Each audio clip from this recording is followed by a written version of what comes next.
തെരഞ്ഞെടുപ്പ് പോരാട്ടത്തിന് ആവേശം പകർന്ന LDF Ponnani municipal convention. Thrikkavu mass ഓഡിറ്റോറിയത്തിൽ നടന്ന കൺവെൻഷൻ മന്ത്രി വി അബ്ദുറഹിമാൻ ഉദ്ഘാടനം ചെയ്തു. സംസ്ഥാനത്തെ ഏറ്റവും മികച്ച പട്ടണങ്ങളിലൊന്നായി പൊന്നാനി മാറാൻ പോവുകയാണെന്ന് മന്ത്രി പറഞ്ഞു. കൊച്ചിക്ക് ശേഷം കപ്പൽ നിർമ്മാണശാലയായി നാട് മാറാനൊരുങ്ങുകയാണ്. ഇതിന്റെ ടെൻഡർ നടപടികൾ ആരംഭിച്ചു കഴിഞ്ഞു. എന്നാൽ വ്യാജ പ്രചരണങ്ങൾ അഴിച്ചുവിട്ട് ഇടതുപക്ഷത്തെ തകർക്കാനുള്ള ശ്രമമാണ് വലതുപക്ഷവും മാധ്യമങ്ങളും നടത്തുന്നത്. സാധാരണക്കാരായ ജനങ്ങൾക്കൊപ്പമാണ് സർക്കാർ. അതിന്റെ ഭാഗമായാണ് പെൻഷൻ വർദ്ധിപ്പിച്ചതും സ്ത്രീ സുരക്ഷയുടെ ഭാഗമായി 1000 രൂപ നൽകാൻ തീരുമാനിച്ചതും. സർക്കാരിന് കരുത്താവാൻ ഇടതുപക്ഷ സ്ഥാനാർത്ഥികളെ വലിയ ഭൂരിപക്ഷത്തോടെ വിജയിപ്പിക്കണമെന്നും മന്ത്രി പറഞ്ഞു. കോഴിക്കോട് പോലെ കൊച്ചി പോലെ നമ്മൾ ആഗ്രഹിക്കുന്ന ഒരു പട്ടണമായിട്ട് മാറാൻ പോവുകയാണ് പൊന്നാനി. ഈ പൊന്നാനി മുനിസിപ്പാലിറ്റിയിൽ LDF അധികാരത്തിൽ ഇരിക്കുന്ന കാലഘട്ടം നിങ്ങൾ കൃത്യമായി ഒന്ന് പഠിക്കേണ്ടതുണ്ട്. പഴയ കാലഘട്ടം കൂടി വിലയിരുത്തേണ്ടത്. ഇടതുപക്ഷ ഗവൺമെന്റുകൾ വരുമ്പോൾ പൊന്നാനിക്കുണ്ടായിട്ടുള്ള ഇപ്പോഴത്തെ മാറ്റം നമ്മൾ വിലയിരുത്തേണ്ടത്. നമ്മൾ മറ്റു പ്രദേശങ്ങളിലേക്കൊന്നും പോകേണ്ടതില്ല, പൊന്നാനി തന്നെ മാത്രം നമ്മൾ എടുക്കാം.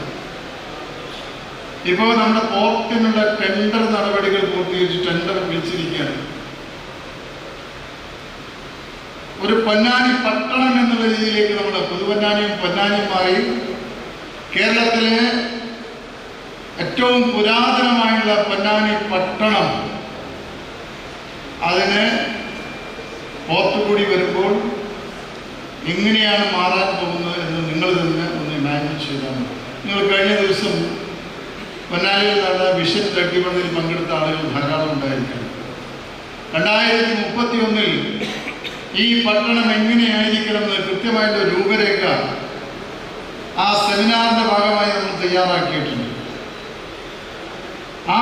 ആ ഒരു രൂപരേഖയുടെ ഭാഗമായി തന്നെ നടപ്പിലാക്കാനുള്ള പദ്ധതി, നടപ്പിലാക്കാനുള്ള ചുമതല ഇതേ ബോർഡിൽ തന്നെ ഏൽപ്പിക്കാൻ ഇവിടുത്തെ ബഹുജനം തയ്യാറാണ്. കാരണം കൃത്യമായി തന്നെ കേരളത്തിൽ തന്നെ ശ്രദ്ധേയമായ മാറ്റങ്ങൾ ഉൾക്കൊണ്ടുകൊണ്ട് മാറ്റങ്ങൾ സംഭവിച്ചുകൊണ്ടിരിക്കുന്ന ഒരു പട്ടണമായി പൊന്നാനി മാറുകയാണ്. ദേവസ്വം ബോർഡുമായി ബന്ധപ്പെട്ട് CPM-ന്റെ ജില്ലാ സെക്രട്ടേറിയറ്റ് അംഗത്തെ ഇന്നലെ ജയിലിലേക്ക് അയക്കാൻ ഈ നാട്ടിലെ പോലീസ് എടുത്ത തീരുമാനം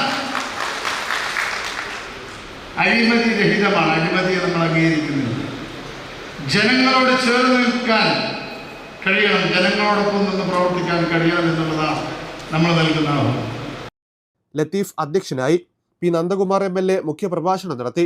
CPIM area secretary CP Muhammad Kunhi സ്ഥാനാർത്ഥികളെ പരിചയപ്പെടുത്തി. സ്ഥാനാർത്ഥികളെ മന്ത്രി ഷോളണീച്ച് സ്വീകരിച്ചു. LDF നേതാക്കളായ PK Krishnadas, advocate PK Kaleemuddin, AK Jabbar, KK Babu, Jisan P Jose, P Indira, Sivadas Attupuram എന്നിവർ സംസാരിച്ചു. രജി ഷൂപ്പാല സ്വാഗതവും OO ഷംസു നന്ദിയും പറഞ്ഞു.